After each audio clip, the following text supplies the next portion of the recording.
generational wealth, or we want to create, a larger net worth and allow ourselves and our families to attain more, hopefully time, but if it's material possessions or whatever is important to you. But I think that's the biggest question. I think so many people get caught up in the sexiness and the allure of doing deals.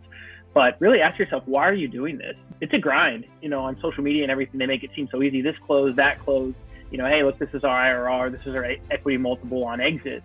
And, there's a lot of factors involved, and there's a lot of risk, right, too, right? These are all the highlight reels of everybody. And the way that you'll be able to succeed long-term is when you have a bigger why, a bigger purpose. It's not just about, hey, I want to do deals so that I can brag on social media. A company my wife and I worked for, we had something called a non-discriminatory 401k plan. So we were only allowed to plug away a certain portion of our income, which is very incremental, like 2 or 3%, right? So very small percentage of our gross income that we could put into the retirement account. Because of that, we ended up having additional income just piling up in our checking account.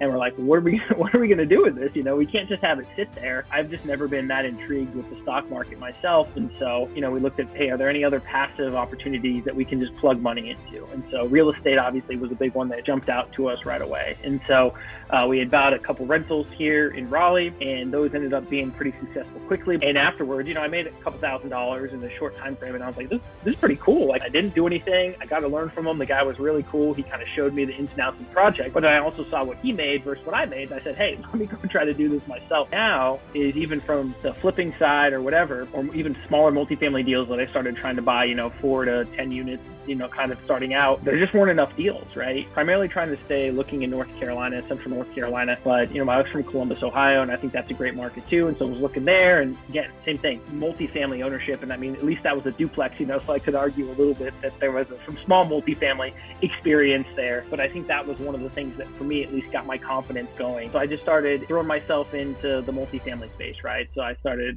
jumped into a couple deals as a passive investor. I was reading all the books. I was attending all the meetings. Dave Lindahl's book, obviously, I know, Jerome, you just had him on your podcast. And I mean, I think his book, Multifamily Millions, I think that's a tremendous book too. There's so many educational pieces out there, listening to all the different podcasts about multifamily, real estate investing, things of that sort, entry-level courses. And then I actually decided, if I'm going to do this, I need to do it the right way. And so I ended up spending a couple $1,000s on a property database that ended up kind of really pushing me to that next level. Finally, kind of going back and forth, and Jerome had actually helped me, work on negotiating some of the numbers with her. And I was just petrified when we actually put the offer together. Things aren't going as fast as I would like, but there's a lot of factors that have never happened. The moratorium, COVID, there's just a lot. Even the court systems are different now than they were in the past, right? They're a lot more sympathetic to some of these tenant plights, and there's just a lot of different scenarios that are going on right now, right? But if I hadn't been through these, scenarios myself, how would I be able to operate these and go through these processes? And so I think that'd be the question if you're trying to be,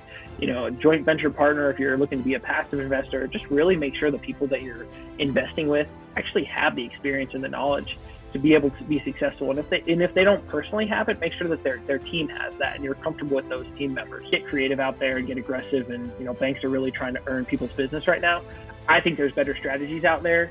Again, on the deal size, sub 5 million, north of 5 million, I think the agency world is really the way to go. But on the SBL side, for me, the terms are really prohibitive. And I think that's really what prevents me from thinking that those are really the way to go. Plus, this deal was too small to go non-recourse as it was anyway. This is only a $390,000 deal. So, at refi, I think I might consider going down the agency path and just hearing them out. But I mean, I'm pretty sure that I'd rather go the full recourse route just with bank debt.